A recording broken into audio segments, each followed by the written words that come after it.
Dewch i ni wedi. Diolch yn i ti am gyfle arall o Dduw i ddod yma i'th di ac i ni yn cyflwyno'n hoedfa i ddofal ac yn gofyn am dy ddiogelwch ath fendith ath bresenoldeb. Tyr di'n plith i ni'n gofyn hyn oll trwy enw ac eiddiant ein harglwydd Iesu Grist. Amen. Gyda'ch ni ddechrau'n gwasanaeth Triganu'r Emyn rhif 230. O agor fy llygaid i weled dirgelwch dy arfaith ath air, mae'n well i mi gyfraith dy enaid a miloedd o arian ac air. 230 yn ei sefyll i'w chanu.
Croeso'n gwasanaeth ar ôl yr oedfa fe fydd hi'n luniaeth ysgafn dros nesaf yn y neuadd. Fydd yn hoedfa nesaf pnawn Sul am hanner awr wedi 3.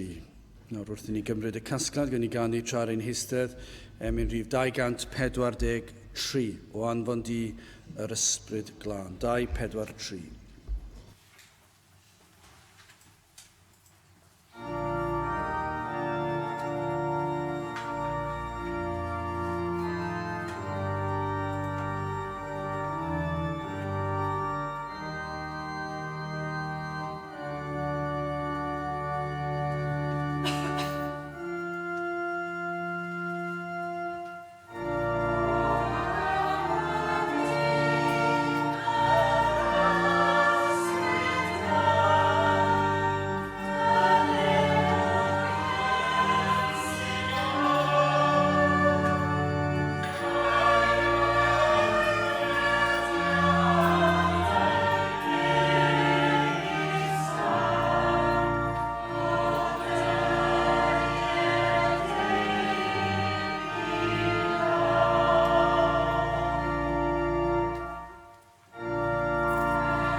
Rwy'n darlleniad o lyfr y Salmau, Salm 145. Salm 145. Dyrchafaf di fy niw o frenin a bendithiaf dy enw byth ac yn dragywydd, beinydd yth fendithiaf ath enw a folaf byth ac yn dragywydd. Mawr yw'r arglwydd a chanmoladwy iawn, a'i fawredd sydd anchwiliadwy. Cenhedlaeth wrth genhedlaeth a fawl dy weithredoedd ac y fynegad y gydernid. Ar dderchwgrwydd gogoniant dy fawredd, ath bethau rhyfedd a dreithaf, treithant hwy gydernid y weithredoedd ofnadwy, mynega funnau dy fawredd. Coffadwriaeth aml der dy ddaioni a dreithant, ath gyfiawnder a ddatganant. Gryslon a thrigarog yw yr arglwydd, hwyr frydig i ddig a mawr ei drigaredd. Daionis yw yr arglwydd i bawb a'i drigaredd sydd ar ei holl weithredoedd. Dy holl weithredoedd ath glodforant o arglwydd, ath saint ath fendithiant, dywedant am ogoniant y frenhiniaeth a threithant y gydernid, i beri i feibion dynion adnabod ei gydernid ef ac ogoniant ar ddewchrowgrwydd ei frenhiniaeth. Dy frenhiniaeth di sydd frenhiniaeth dragwyddol, ath lywodraeth a beri yn oes oesoedd. Yr arglwydd sydd yn cynnal yr rhai oll a syrthiant ac sydd yn codi pawb a ddaros dyngwyd. Llygaid pob peth a ddisgwyliant wrthyt ac yr ydwyt yn rhoddi ei bywyd iddynt yn ei bryd. Gan agorid dy law a diwallu pob peth a ddiwyllus da. Cyfiawn yw yr arglwydd yn ei holl ffyrdd a sanctaeth yn ei holl weithredoedd. Agos yw yr arglwydd at yr rhai oll a alwant arno, at yr rhai oll a alwant arno mewn gwirionedd. Fe awna ewyllus yr rhai ei hofnant, gwrendi hefyd ei llefain ac ei hachub hwynt. Yr arglwydd sydd yn cadw pawb a'i carant ef, ond yr holl rai aniwiol a ddifetha efe. Treitha fy ngenau foliant yr arglwydd a bendithiad pob cnawd ei enw sanctaidd ef, byth ac yn dragywydd. Bydde bendith Duw ar iair sanctaidd ef. Gyda'ch ni nawr droi at ein harglwydd mewn gweddi. Diolch yn ei ti unwaith eto o Dduw am gyfle i ddod ger dy fron ac i ddod o flaen o'r seddfainc ac sydd yn o'r seddfainc o'r ras ac felly o Dduw yn diolch i ti fod modd i bechaduriaid fel ni ddod trwy heiddiannau dy fab a'n gwaredwr yr arglwydd Iesu Grist ac yn sefyll wedi gwisgo ei glogyn o gyfiawnder ef, ei berffeithrwydd yn ein gorchuddio yn llwyr.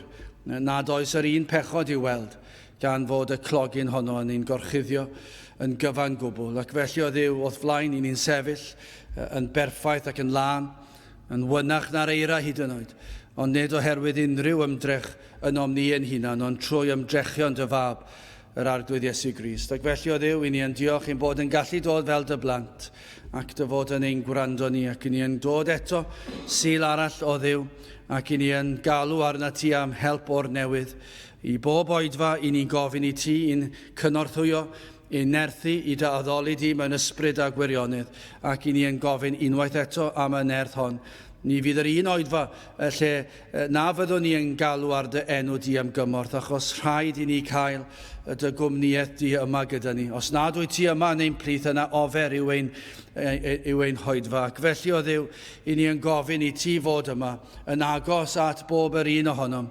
O Dduw, y bydd ysbryd i'r waith yn ein dwy sbigo o Dduw i ystyried y materion tragwyddol yma, ac wrth i meddyliau crwydro o Dduw ar eith ysbryd i tywys i'r meddyliau hynny yn ôl tuag at y bethau di, wrth i flinder i daro, i ni'n gweddio ar yr ysbryd dod ac i'n deffro ni o'n trwmgwsg corfforol, ond hefyd o drwmgwsg ysbrydol. O Dduw, i ni yn gweddio a bydd yr ysbryd yn peri, a bydd bob yr un ohonom yma yn dy geisio di ac yn dy foliannu di. O Dduw, cymaint gennym i ddyrchafu dy enw amdano, cymaint o fendithion yr ydym yn ei fwynhau, ond yn bennaf o Dduw, bendithion iachawdwriaeth. Ac felly yn diolch i ti am faddeuant pechodau, yn diolch i ti am heddwch a Duw, am fywyd tragwyddol. Ac felly ni'n gofyn i ti o Dduw i'n harwain ni yn ein haddoliad, a bydd i ti yn ein nerthu ni ym mhob rhan o'r oedfa, a byddwn ni yn dy ddyrchafu di goriwch pob enw arall, ac fydd y dyrchafu hon yn dod o waelod ein cylonau. Na fydd na ragryth wedi gymysgu yn ein haddoliad. I ni yn gweddio Dduw, i ti'n helpu ni yn hyn, mor aml yma'r hunan yn dod i'r wyneb. Ym mhob peth i ni yn ei wneud, ac i ni yn gofyn o Dduw, ar ei ti gadw'r hunan rhag ddod i'r wyneb yn ein haddoliad ni. I ni'n gweddio fydd dy enw di yn unig yn cael ei ddyrchafu, ac mae ti yn unig fydd yn cael y mawl a'r clod yma yn ein plith. I ni yn cyflwyno'n hoedfa ni a'r dydd yn ei gyfanrwydd, ond hefyd ein gwlad i ddofal di, ath bobl ar hyd a lled o wlad. O Dduw, nid oes llawer oedd blant bellach yn ein gwlad. I ni'n gwybod hynny, ond o Dduw, i ni yn diolch am yr adegau pan yr oedd llaweroedd yn dyfoliannu di. Ond yn gofyn o Dduw, mai bach yw y niferoedd yn ein gwlad ni, i ni'n diolch am yr gwledydd hynny yn y byd lle mae dy air yn cael ei ffregethu yn nerthol a ddysbryd yn rymus yn ei waith. Ond i ni yn gofyn am ein gwlad ni, ac yn gofyn ar ei ti trigarhau wrthym ni, ac i ti ddychwelyd atom ni, ac i weithio yn nerthol unwaith eto yma yn ein gwlad. A bydde ti'n dwy'n pobl at ti dy hun trwy dy ras anorchfygol.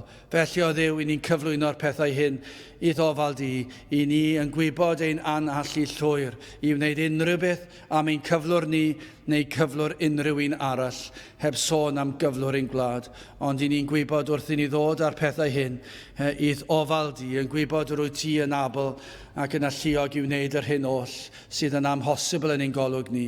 Felly o Dduw, i ni'n cyflwyno'r pethau hyn i ti, ac yn gofyn i ti drigarhau wrthym, ac i bresennoli dy hun yma nawr yn ein plith. I ni'n gofyn hyn oll felly trwy enw ac heiddiant ein harglwydd Iesu Grist. Amen.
Dewch ni ganu emyn rhyw 205, 255 o llefara a ddfwyn Iesu, mae dy eiriau fel y gwyn. 255 gen i sefyll i'w chanu.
Dawn testyn o'r salmau, Salm 145 a'r 19 adnod 18.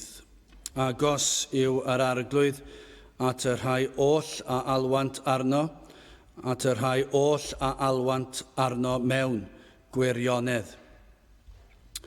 Nawr, disgrifir y salm hon fel salm o foliant, neu fel coron y salmau o fawl. Cenir mawl Duw gan Dafydd am ei ogoniant. Os ych chi'n edrych ar yr adnod gyntaf, o'na fydden ni yn agosach at hyn. Dyrchafaf di fy niw o frenin, a bendithiaf dy enw byth ac yn dragowydd. Dychmygwch petai ni'r fath bobl a fydde'n dyrchafu y Duw a bendithio ei enw byth ac yn dragowydd. Ond ni ddylem wneud mwy o hyn yn ein bywydau pob dydd. Ni'n cael chydig bach o syndod o dro i dro os yn gwylio rhyw gêm chwaraeo neu rhyw athletau ac yna chi'n clywed y cyfweliad ar y diwedd ac yna mae rhywun yn dweud wrth yr un sydd yn cyfweld â nhw rhoi rhyw bwt bach ar y diwedd ei bod nhw'n diolch i Dduw. Nawr, bys ni'n tybio, mae 99% o'r amser, mae rhyw ofergoeliaeth i'w honno. Mae dweud mwyn dweud a falle croesi bysedd ac falle bod nhw'n dod o ryw gefndir crefyddol ac falle ddim yn mynd i'r cwrdd yn aml iawn. Wel, mae hwnna braidd yn amlwg os ydyn nhw'n rhedeg ar y sil neu'n chwarae ar y sil. Ond yna maen nhw'n rhoi clod i Dduw ac i chi meddwl ambell waith, wel, licen i wybod ti'n bach mwy am hanes hwn. Mae'n neud i chi eistedd i fyny ac yn meddwl, beth sydd tu ôl y dywediad hynny, dyrchafu Duw o flaen yr holl bobloedd sydd yn gwylio y rhaglen a'i bod rhoi mymryn o glod i Dduw. Nawr siŵr o fod mae rhyw ofergoeliaeth yw'r mwyafrif, ond falle bod na ambell un sydd yn ei olygu fe. O na fydden ni ychydig bach yn fwy aml yn dyrchafu ein Duw ni, falle yn ein bywydau pob dydd, yn ein gwaith. Pa mor aml ydyn ni yn dweud i ni'n ddiolchgar i Dduw am ei fendithion tuag ato ni. Falle bod gormod embaras ar ni'n does. Falle bod ni'n teimlo cwilydd. Falle yn siarad â phobl ac yn teimlo, wel, fydda nhw ddim yn deall beth dwi'n ei olygu. A falle nid dyna yw'r cymhelliad pennaf tu ôl ein tawelwch, mae yn un cyfleus ond yw dydyn ni ddim eisiau gwneud ydyn nhw'n deimlo'n anghyffyrddus, na un bach dda arall i ni'n defnyddio o dro i dro. Sa ni eisiau gwneud nhw deimlo fel ei bod ni'n dyrchafu'n hunan uwch i pen nhw, ond beth sydd tu ôl iddo fe gan amla yw dydyn ni ddim eisiau nhw i feddwl ein bod ni'n od. A dydyn ni ddim eisiau nhw feddwl bod ni'n eithafol. Ac felly ni braidd yn dawel yn dyrchafu ein Duw ni. Ond nid felly y salmydd, dydy'r salmydd yn yr coron o'r salmau o fawl yma, does dim cywilydd ganddo fe, mae'n dyrchafu ei Dduw, goriwch pob enw arall. Yn dyrchafu'r arglwydd am ei holl berson.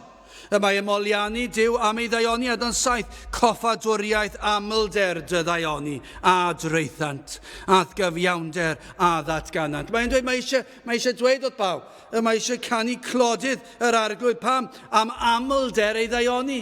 Beth yw amlder ei ddaioni? Wel, yr holl bendithion i ni yn ei gael, a pa mor aml i ni'n diolch i Dduw. I ni'n ffeindio fe'n anodd yn y cwrdd nos Fercher. Ond ydyw na wir fod plant yr arglwydd ddim hyd yn oed gallu dod i'r cwrdd heb sôn am gweddi ar ôl cyrraedd y cwrdd.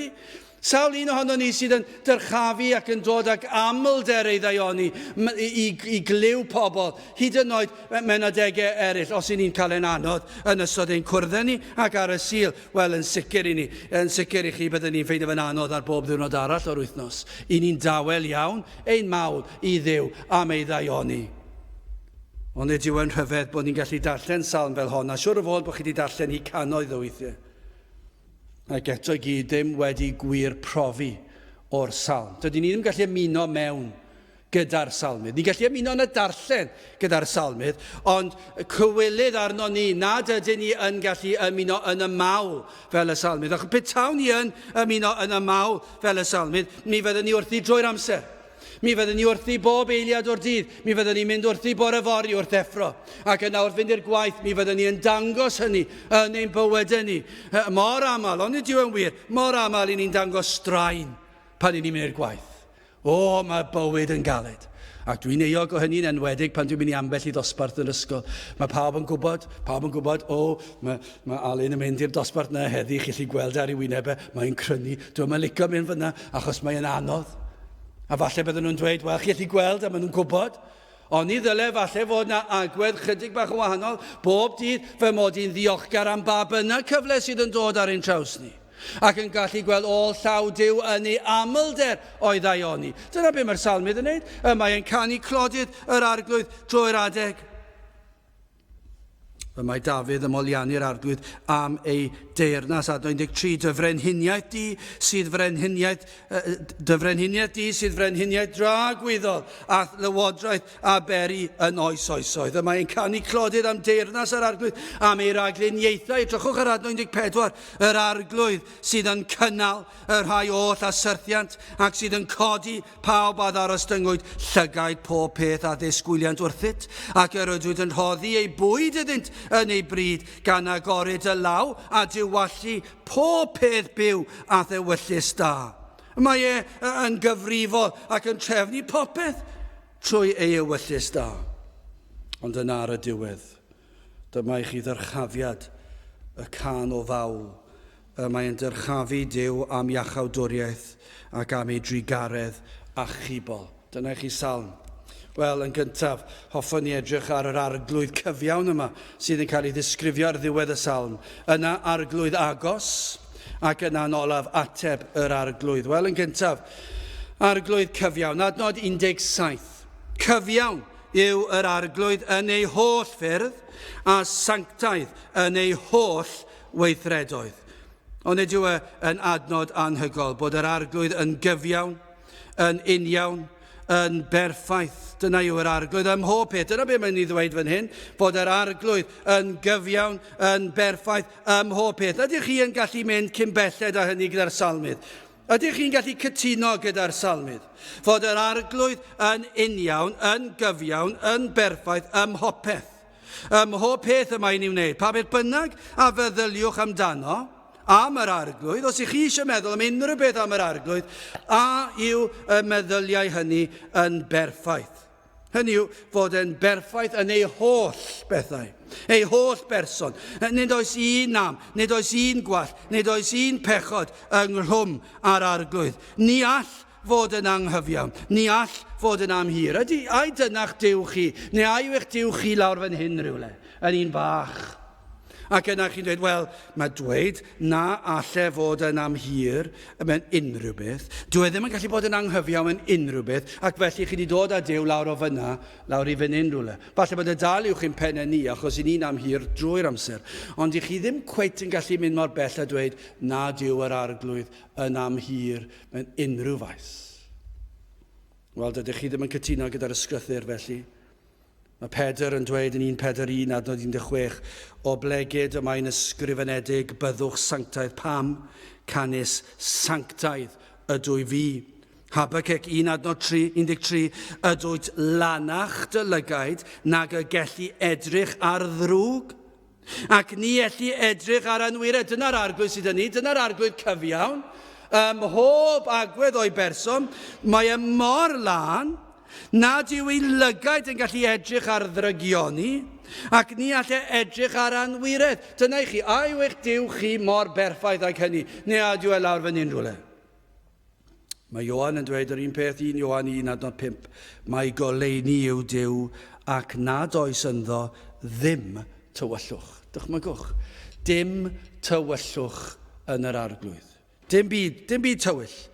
Dim byd amheus, dim ardal llwyd, dim ardal canolig, lle i chi meddwl, wel, gan amla mae'n ei peth yn dda, ond fe nath y gamgymeriad nôl yn 1:5 rhywbeth, neu fe nath y rhywbeth yn anghywir fan hynna, yn ystod yr rhyfeloedd byd, fe nath Duw gysgu fyna, fe nath y camgymeriad fyna, doedd e ddim yn gyfrifol fyna, na, falle yn ystod y cyfnod yna, mae camgymeriad oedd e, a fod e ddim cweit wedi ddeall yn iawn. Ai dyna'ch Duw chi, neu ydych chi'n gallu dweud, nad oes dim tywyllwch yn yr arglwydd.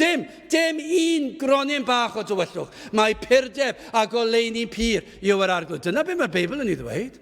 Dyna'r Duw sydd gan y salmydd. Dim syndod bod y salmydd yn canu ei fawl. Mae ei berson yn bir, ac felly mae ei holl weithredoedd yn bir. Mae ei holl ewyllus, ei arfaith yn bir. Ac felly, o fewn etholedigaeth, rhywbeth mae'r llawer yn cael trafferth, dydyn ni ddim yn gallu deall etholedigaeth.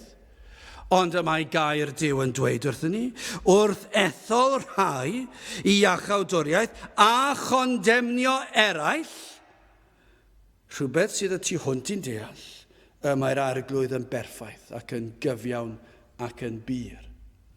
Ac fe geith yr arglwydd ei glodfori trwy faddau pechodau pobl, ond hefyd mae'r arglwydd yn mynd i cael ei glodfori yn y dydd hwnnw pan y bydd e'n barnu enaid am dragwyddoldeb.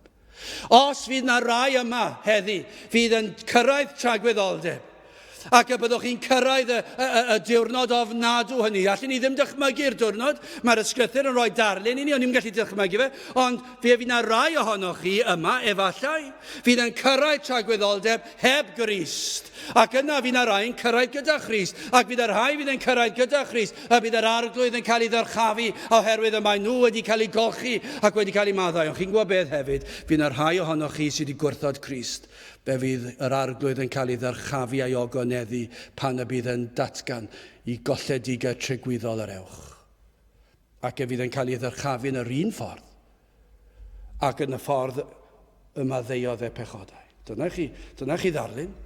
Mae'r arglwydd yn bir ac yn gyfiawn, ac felly chi yma, fyddwch chi'n cofio roed fo hon siwr o fod, hyd yn oes nad ych chi'n gwrando, fe fyddwch chi'n cofio ar yr eiliad honno, fe gafoch chi rybydd yn y dydd ofnadw hwnnw, yn nydd y farn, y bydd yr arglwydd yn y dydd hwnnw, pan y bydd yn eich condemnio am golledigau tragwyddol, y bydd yr arglwydd yn cael ei ddyrchafu. A oherwydd hyn, mae e wedi dweud wrthoch chi, os na throwch chi at Grist mynedi feirwch a ffydd, fe fyddwch chi'n cael eich condemnio. Ac felly, pan fydd yn cyflawni ei addewid, fe fydd yn cael ei ddyrchafu. A'i ogoneddu. Peidiwch chi a meddwl eich bod chi yn mynd i cael y gorau ar Dduw. Dwi e ddim yn gweithio felly. Fe fydd Duw yn cael ei ddyrchafu os dewch chi at Grist a'i pheidio. Fe fydd bob dydd o bechod i chi yn ei wneud. Fe fydd bob gwrthodiad yr efengil i chi yn ei wneud. Yn un ffordd arall y bydd Duw yn cael ei ddyrchafu. Mae'n rhyfedd i feddwl mae peth fod eich pechod chi, ond chybod beth? Fe fydd bob un condemniad o bechod yn modd arall o ddyrchafu Duw am ei berffeithrwydd, am ei gyfiawnder, am ei byrdeb, oherwydd fe ddywedodd e wrthoch chi. Os na throwch chi ata I, fe fyddwch chi yn golledig am dragwyddoldeb. Felly, fe fyddwch chi'n gogoneddu Duw rywsut. Cwestiwn yw sut. Mae'r cyfan a wna yr arglwydd yn deg, yn gywir, yn iawn, yn bir. Hyd yn oed rhagluniaethau caled, mae'r saint yn gallu olrhain gwaith ei law sydd yn gyfiawn yn deg, yn garedig, yn cyflawni ei bwrpasau, ei gynlluniau ef. O feddwl, nawr wrth feddwl am yr adnod yma, ynghyd esgyn yr arglwydd Iesu Grist ei hun, mae Duw yn gyfiawn yn ei holl berson, dyma ddatgan Dafydd, ac y can a fawl am yr un a ddaw, am yr un oedd wedi cael ei addo I ddod, mae e'n dyrchafu Crist hefyd. Fe fydd yr un yma'n berffaith o'i enedigeth. Fe fydd hwn yn gyfiawn o'i enedigeth. Nid oedd pechod yn rhan ohono. Wedi ei eni wirthiol, dyna chi eni wirthiol gafodd e, ac oherwydd hynny, does dim un gronyn o bechod arno. O'i blentyndod, i ni'n darllen o'i blentyndod, yn gwbl berffaith ac yn gyfiawn, ni all yr un ddweud yn ddrwg amdano, ac wrth iddo ddechrau weinidogaeth, a gwelir yr atgasau tuag ato. Chi'n gwybod beth, fethodd y bobl llwyddo ei gyhuddo o unrhyw ddrwg. Doedden nhw ddim hyd yn oed yn gallu ffeindio unrhyw beth drwg I ddweud amdano. Hyd heddiw, nid oes yr un yn gallu darganfod unrhyw ddrygioni, unrhyw anghyfiawnder am yr arglwydd Iesu Grist. Pam felly?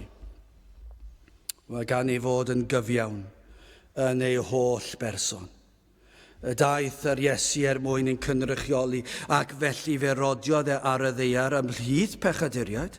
O fe gyflawnodd e tra ar y ddaear holl ofynion y ddeddf, pob un o ofynion y tad, mwyn cael mynediad i'r nefoedd i'w blant. Os am cael mynediad i'r nefoedd, I ni'n gwybod hyn, rhaid cael perffeithrwydd, ond I ni ddim yn gallu cyflawni hyn. Chi'n gwybod beth? Petai yn bosib, petawn ni'n cael pob cyfle posib I gadw gorchmynion Duw. Dychmygwch, triwch dychmygu'r sefyllfa. Triwch creu y darlun yma yn eich meddyliau. Petai chi wedi cael y fagwraeth orau. Y fagwraeth gorau posib. Dim hyd yn oed, falle allech chi feddwl am Gristnogion I chi'n nabod ac yn eu parchu, ond falle petai chi'n mynd i'w cartrefi nhw, byddwch chi'n cael darlun gwahanol. Ond petai chi yn meddwl, petai yn bosib I ni ffeindio y Gristnogion gorau posib, Ac bod modd i ni brofi'r peth. Ac yna y fagwraeth, bod y plant yn cael ei magu a'r cydbwysedd cywir. Nid fel mae'r llawer heddi i meddwl bod mae magwraeth yw fath o reolaeth llym o ddim yn cael gwneud hyn a ddim yn cael gwneud llall. Mae hwnna'n bwysig. Mae'n bwysig, dyna chi fraint os ych chi'n blant yma wedi cael eich magu i beidio wneud rhai pethau ac i wneud pethau eraill. Ond nid dyna yw'r Efengyl, ond dychmygwch chi beth chi wedi cael y fagwraeth orau, bod ni'n cael y cydbwysedd yn iawn drwy'r amser.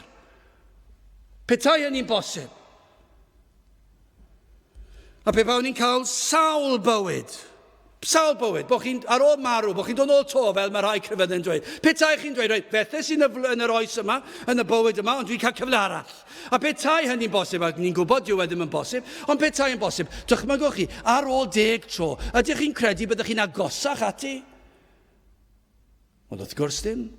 Y fagwraeth orau, y cyfleusterau gorau, y dylanwadau gorau, y breintiau gorau. Petai chi'n cael degau ar ddegau o gyfleoedd i wella eich bywyd chi. Be fydda'n digwydd? Mi fydda'r gogwydd wastad tuag at y drwg. Felly dyna i chi ddarlun o blentyn yn cael ei fagu ar yr aelwyd gorau posib. Ac yn trio cyflawni cyfraith yr arglwydd, mwyn cael lle'r nefoedd. Ond yna mae e'n methu yr eiliad cyntaf. Pam fe anwyd yn bechadur. Does dim gobaith iddo. Mae wedi enni'n bechadur. Does neb yn y byd yn gallu dadlu'n wahanol i hyn. Ffyliaid sydd yn dadlu'n wahanol i hyn. Does yr un baban wedi ei enni heb bechod. Ac wrth i'r plant na dyfu fyny o fewn dyddiau, maen nhw'n profi'r pwynt, ac yn wrth nhw fynd yn hun, maen nhw'n arbenigwyr mewn pechod. Ac felly yr holl gyfleoedd, fydda dim siawns gyda ni cael gwella'n hunan i fynd i'r nefoedd. Sdim ots os ydych chi'n cael y pregethwyr gorau yma, fel ni wedi cael, a dwi'n credu bod ni'n gallu gweld yn barod. Ar ôl y gynhadledd i ni wedi cael, oes na ffrwyth i weld? Dwi ddim yn siŵr. Dwi ddim wedi gweld llawer o ffrwyth. A mae hwnna'n warth, ond ni'n diwe, mae'n drychu nebys, ond ni'n diwe'n rhoi yn peri ni fynd nôl i'n gliniau i weddio, o ddiw, i rwy ti wedi trigarhau wrth ni, trwy dy bresenoldeb, ond o ddiw, gad i ni weld y ffrwyth clod i ddenw di, ond gewch chi'r pregethwyr gorau'r wlad yn pregethu bob dydd o'r wythnos, a bod chi'n gwrando arno fe, byddwch chi dal methu gwella eich hun. Sdim os beth i chi'n ei wybod. Ond chi o beth nid felly'r arglwydd Iesu Grist. Fe gyflawnodd ddeddf yn gyfan gwbl, cyfiawn yw yr arglwydd, yn ei holl ffyrdd a sanctaidd, yn ei holl weithredoedd sanctaidd, neu gair arall, am hwnna yw trigarog yn yr achos yma. Mae e'n trigarog ym mhob peth awna ar y ddeiar, gellir dweud ceir cymysgwch y marnedigaethau mwyaf llym yr arglwydd. Os ych chi eisiau meddwl mae'r arglwydd yn dod â cosb ar y ddeiar, ac yn delio â phobl yn ei ddigofaint tra ar y ddeiar. Yr hyn sydd yn wir am hynny yw, y mae e wedi cymysgu gyda trigaredd. Dyna'r ffaith i chi. Y mae barn Duw tra ar y ddeiar dal wedi gymysgu â trigaredd. Mae ei holl berson yn ei holl weithredoedd yn trigarog, ond fe ddaw dydd pan y bydd y trigaredd yma'n diflannu o'i farn. Pan faw tragwyddoldeb, y bydd y trigaredd yn cael ei thynnu ymaith.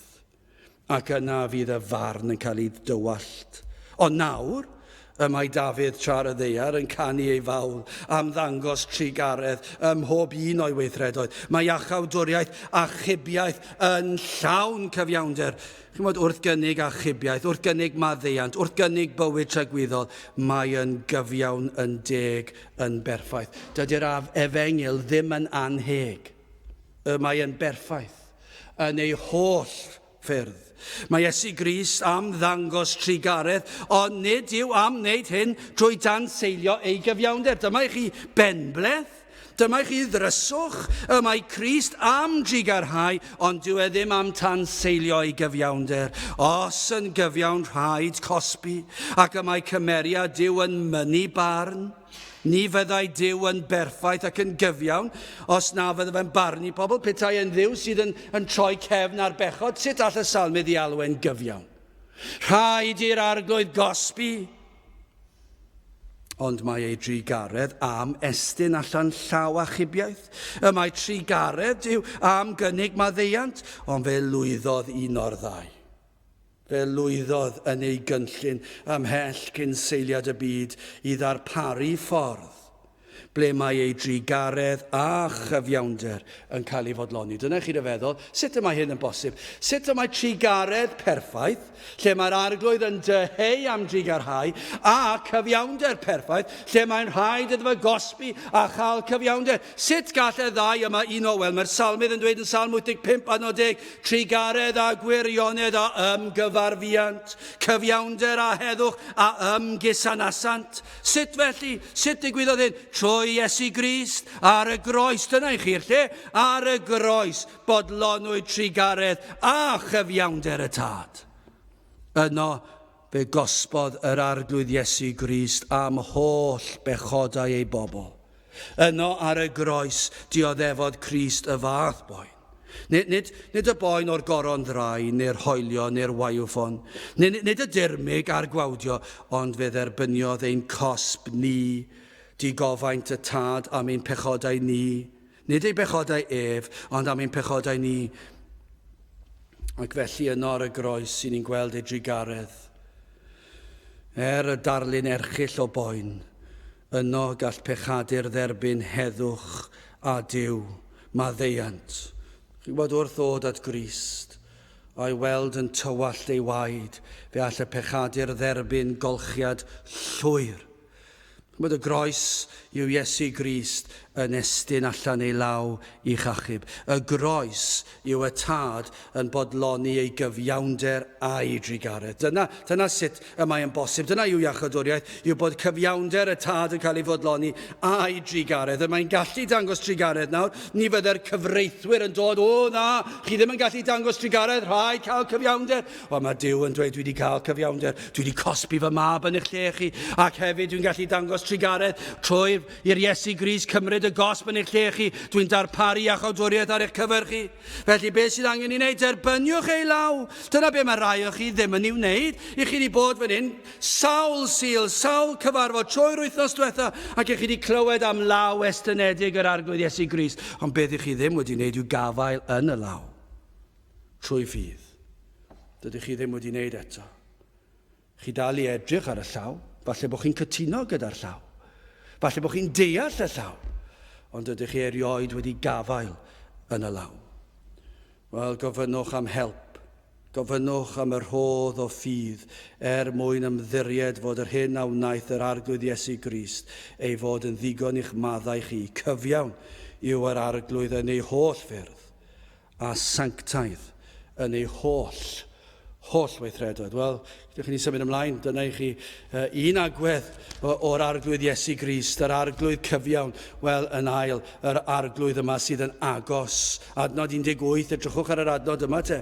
Agos yw yr arglwydd at yr rhai oll a alwant arno, at yr rhai oll a alwant arno mewn gwirionedd. Dyna chi adnod.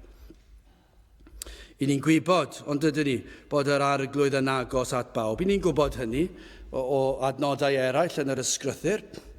I ni'n gwybod fod yr arglwydd yn holl bresennol. I ni'n gwybod hynny, dydyn ni. I ni'n gwybod fod yr arglwydd yma yng Nghaerdydd nawr. Ac hefyd mewn ardaloedd eraill o Gaerdydd. I ddweud, mae tu fas i'r drws yma yng Nghaerdydd. Mae'n gallu gweld a chlywed pob un trwy'r amser. Dwi ddim yn rhywbeth i ni'n gallu deall. Ond mae'n rhywbeth i ni'n ei dderbyn, mae holl alluog yw e, holl bresennol yw e. Ac felly lawr y stryd yng nghanol dre Caerdydd heddi, mae'r arglwydd yn bresennol. Yng nghanolbarth Cymru, a hyd yn oed yn drist iawn bod yr Eisteddfod yn cael ei chynnal ar y saboth. Mae yno yn yr Eisteddfod Genedlaethol Cymru. Yr rhai oedd gynt yn cadw'r saboth, yna lle maen nhw ar y sil, heddi yn cystadlu. Mae'r arglwydd yno yn gweld, ac yn gweld rhagrydd yr holl beth, bod yna bobl yn torri'r sil. Yna ar y treithau ar y llyn heddi, mae pobl yn mwynhau eu hun ac yn torri'r saboth. Mae'r arglwydd yn ar y llyn. Ewch draw i America, ewch draw i Africa, ewch draw i Asia, ewch i China, ewch i unrhyw le chi eisiau. Mae'r arglwydd yn bresennol yno nawr, ac mae'n rhywbeth brawachus, achos mae yn gallu gweld a chlywed pob dim. Mae pob un pechod sydd wedi wneud. Lle bynnag i chi, ewch i'r tymderoedd fwyaf tywyll y byd yma. Mae'n fwyaf pechadurus, mae'n mwyaf anfoesol, y llawn pryderon a pethau erchyll y byd yma. Mae'r arglwydd yno ac mae'n gallu gweld a chlywed pob dim. pan i chi yn eich stafell ar eich pen eich hun ac yn pechu, y mae'r arglwydd yno yn gweld ac y mae'r cofnod wedi ei gofnodi. Y bydd na farn am y pechodau yn y ddirgel hefyd. Y mae'n ddisgrifiad brawychus, mae'n hyfryd hefyd i'r saint ac yn brawychus achos mae'r arglwydd yn gweld a chlywed. I'n helpu ni hefyd, y mae'n yn gysur i'r saint, ond hefyd yn her i'r saint i fyw bywydau o sancteiddrwydd er ei glod. Nid oes dim yn guddiedig ohono. Yn ei holl weithredoedd, yn ein holl eiriau, ac yn ein cymhellion, y mae'n gweld y cyfan. Mae yna emyn arbennig sy'n sôn am agosatrwydd, gallech chi ddweud yr arglwydd o am gael ffydd i edrych gyda'r angylion fri i drefn yr iachawdwriaeth. Dirgelwch yn ddisi, dwy natur mewn un person, yn anwahanol mwy, mewn purdeb heb gymysgu yn ei perffeithrwydd hwy, o fenaid gwel a ddasrwydd y person rhyfedd hwn. Dyfywyd mentra arno ac arno rhod y bwn, mae'n ddyn i gyd ymdeimlo, nid yw e, mae'n agos, mae'n ddyn i gyd ymdeimlo, a holl wendidau i gyd, mae'n dduw i gario'r orsedd ar ddiafol cnawd a byd. O, mae'r arglwydd yn agos atom ni, mae'n cyd ymdeimlo ni, mae'n deall yn pryderon ni nawr, mae'n deall yn hofne ni, nid yw yn gadael y sawl sydd yn galw ar ei enw.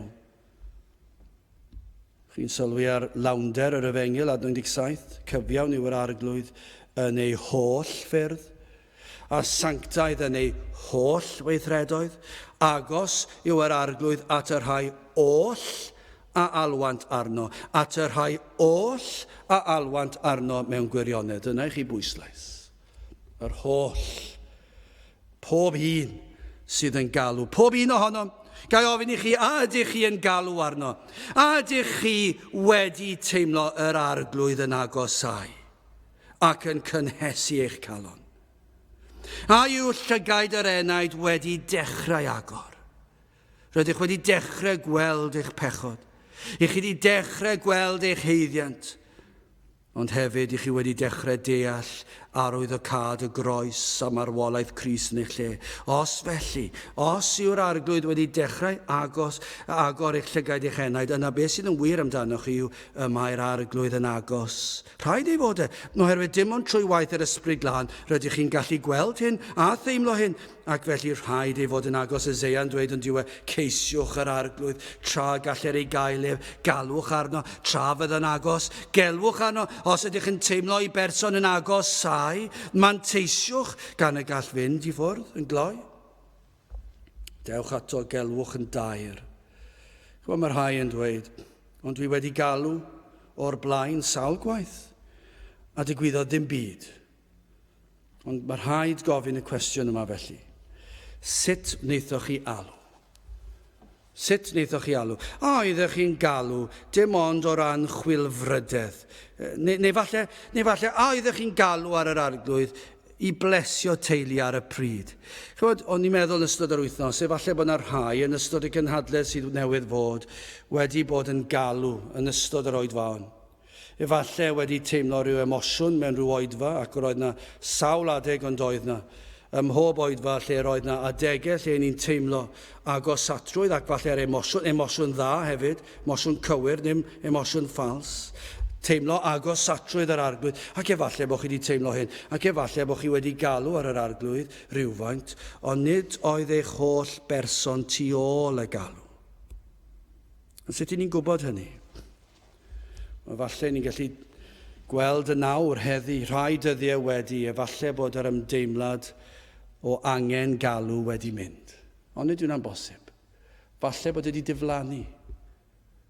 Rhyfedd iawn yn ystod yr oedfa lle roeddech chi'n teimlo, falle bod yna rhyw gri a bod chi wedi gweddio rhyw weddi bach o Dduw, helpa fi ddod yn agosach, ond efallai bod eich meddwl chi hefyd ar rhywbeth arall, a chi ddim wir yn teimlo, ond o'ch chi'n teimlo, wel, mae pawb wedi ymateb i'r oedfa yma, ac chi'n teimlo rhywbeth, ond gynnau chi'n mynd ac yn gwylio'r teledu, yn mynd i weld ffrindiau ac yn mwynhau'r tywydd, o'r diwedd wedi brafio am tua 5 munud, mae'n braf, mas a fi fwynhau fy hun, ac yna chi'n meddwl fel, a mae'r teimlad i mynd. Mae'n i hen fynd.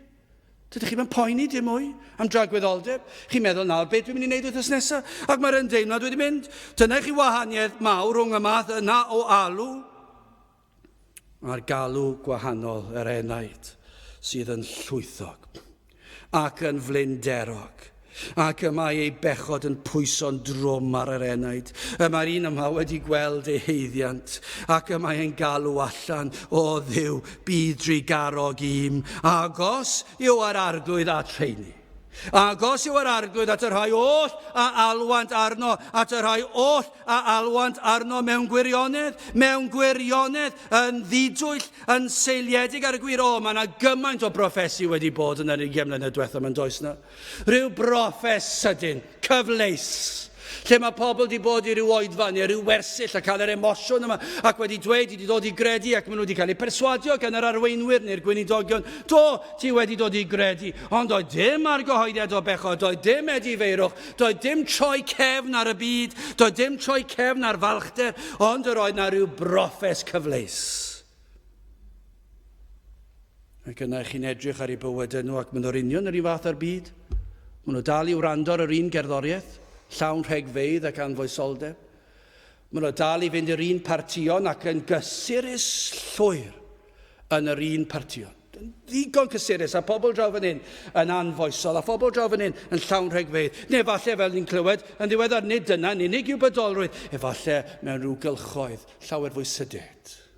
Crand, wedi gwisgo lan. Mynd i rhyw gyngerdd fach. Ac i chi'n teimlo'n gysurus gyda'r byd. Ac i chi'n meddwl, dyma lle dwi'n eistedd lawr, a dwi wedi cael fy mhaned bach, neu diod bach. Ac dwi'n gysurus, cwrgweddi, na, ddim cymaint, dwi ddim yn cael gymaint o bleser yn y cwrgweddi, o na. Ond dwi'n lot fwy gysurus gyda fy nghyfeillion, fy nghydweithwyr yn y byd, achos dyn nhw ddim yn siarad am y pethau yma, a dwi'n hoffi i barn nhw, maen nhw'n meddwl fy mod i'n un ohonyn nhw, ac dwi'n fawr fy mharch ganddyn nhw, ac dyna'r proffes sydd wedi dod, ond yn diwe, dyna'r proffes yn y byd Efengyled yng Nghymru o leiaf. Mae e'n proffes cyfleus. Ond nid dyna'r proffes y salmydd, achos mae wedi dweud y rhai oll alwant arno mewn gwirionedd, didwyllef, yn seiliedig ar y gwir. Nid rhyw weddi ffwrdd â hi, nid rhyw weddi ffurfiol a ddysgur fel plentyn, neu yn yr eglwys. Nid mynd trwy rhyw brosesau crefyddol, rhyw seremoniau crefyddol, neu hyd yn oed rhyw broses efengyledd o ddarllen y weddi a dod nain i'r blaen a ticio rhyw focs a gwneud rhyw broffes a dyna hi, dwi nawr yn blentyn i Dduw. A dwi wedi cael fy medyddio, mae bedydd yn profi fy mod i'n blentyn i Dduw. Pi'n bedydd plentyn fel babi bach, neu fel plentyn sydd yn 15, neu fel oedolyn. Mae yna lawer ond diw nhw yn meddwl gan fy mod i wedi fy medyddio, fy mod i'n blentyn i Dduw. Nawr, nid dyna mae'r salmydd na Gaerdyw yn sôn dan nhw. Agos yw yr arglwydd at y rhai oll a alwant arno, at y rhai oll a alwant arno, sut mewn gwirionedd. Yma yna ddidwylledd. Yma nhw wedi dod yn y ffordd gywir. Dyna wahaniaeth. Yma yna cri o'r galon, pechadur wyf. Dyna'r weddi, dyna'r agosatrwydd yma. Mae'r enaid yma yn teimlo i bechod. Oth flaen o Dduw rwy'n dyfod, gan sefyll o hir bell. Pechadur yw fy enw, ni feddaf enw gwell. Trigaredd wy'n ei cheisio a'i cheisio eto wnaf. Trigaredd i mi dyro, rwy'n marw onys caf. Os ydych chi'n blentyn i Dduw, mi fyddwch chi wedi gweddio rhywbeth tebyg i hon.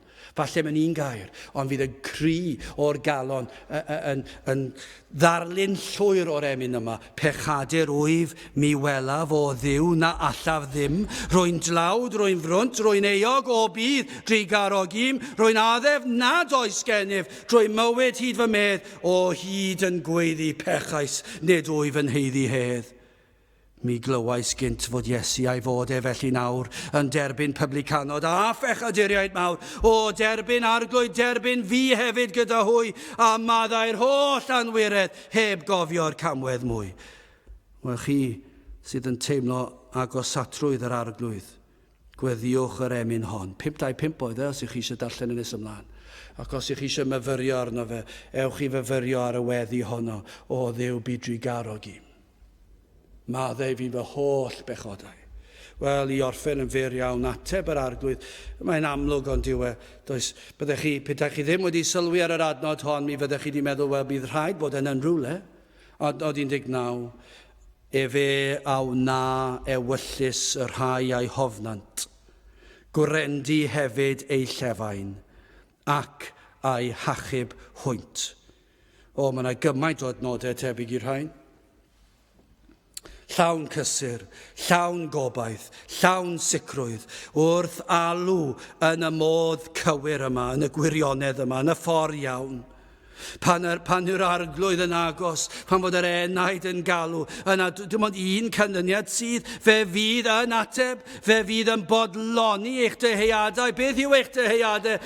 Mae yna faich ar eich enaid, fe fydd yn rhoi heddwch i chi. Mae ei ogrwydd pechod yn llethol, be mae'n mynd i wneud? Fe fydd yn eich maddau chi. I chi'n ofni tragwyddoldeb, be fydd yn wneud? Fe'n rhoi bywyd tragwyddol i chi. Ydych yn ei ofni. Yn ofni ei ddigofaint, ei sacteiddrwydd, yna wrth ddod ato, fe fydd yn eich cysuro. Ydych chi wedi llefain arno? Oes yna gri yn y galon, am eich cyflwr, eich gwrthryfel, yna fe fydd yn esmwythau eich cydwybod. Fe olchir pob bryw ymaith. Fe olchir pob kraith trwy ei waed. Fe fydd yn eich achub chi yn gosod eich traed yn gadarn ar y graig. Fe fydd yn eich cysgodi o ddigofaint y tad. Yna bydd yr arglwydd cyfiawn yn ei wneud. Fe fydd yn eich cuddio chi rhag ddigofaint y tad. Fe eich gwisgyr chi achlogyn perfeithrwydd y mab. Fe fydd yn eich gorchuddio'n llwyr. Ac fe wel y tad cyfiawnder y mab ac nid eich pechodau. Mae yna rybydd hefyd ar ddiwedd y salm. Adnod 20. Yr arglwydd sydd yn cadw pawb a'i carant ef. Ond dyma'r rhybydd. Ond yr holl rai aniwiol a ddifetha fe. Fe fydd yn eich difetha chi. Fe ddaw y farn. Ac fe fydd y farn yn dragwyddol. Mae'n erchill yn diwedd. Ond fe fydd yr arglwydd yn cael ei glodfori. Fe fydd yr arglwydd yn cael ei glodfori pan y bydd y difetha'n yn digwydd. Oherwydd mae e wedi'ch rhybuddio chi. Ac mae ei gyfiawnder, fydd ei gyfiawnder yn cael ei ddyrchafu yn y dydd ofnadw hwnnw.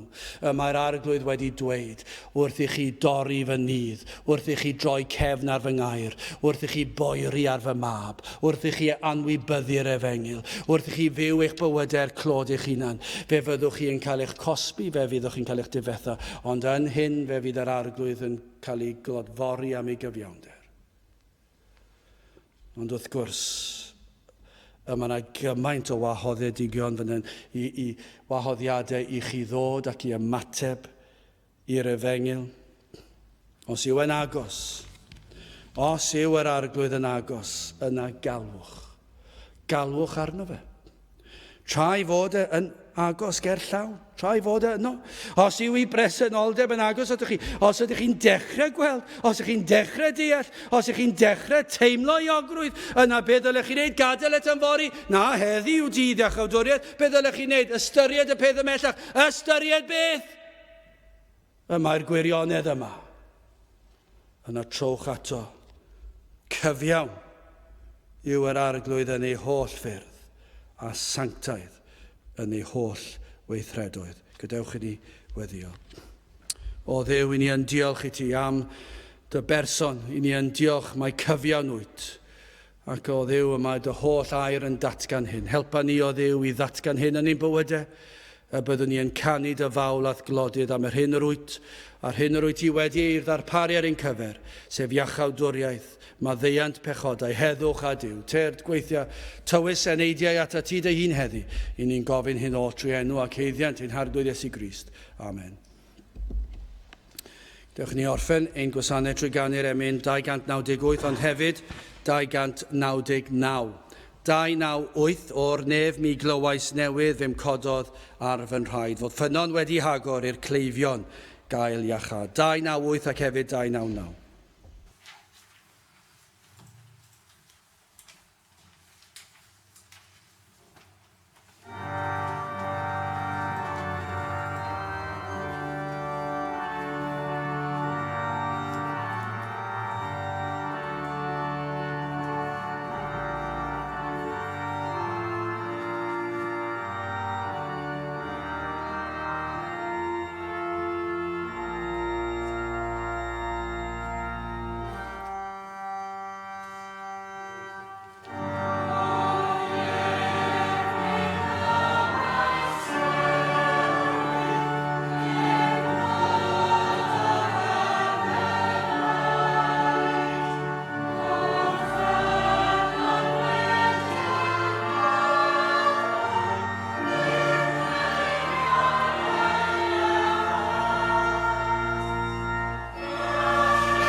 nawr bydde di ras ein harglwydd Iesu Grist a chariad Duw a chymdeithas yr ysbryd glân fod gyda chwi oll hyd byth.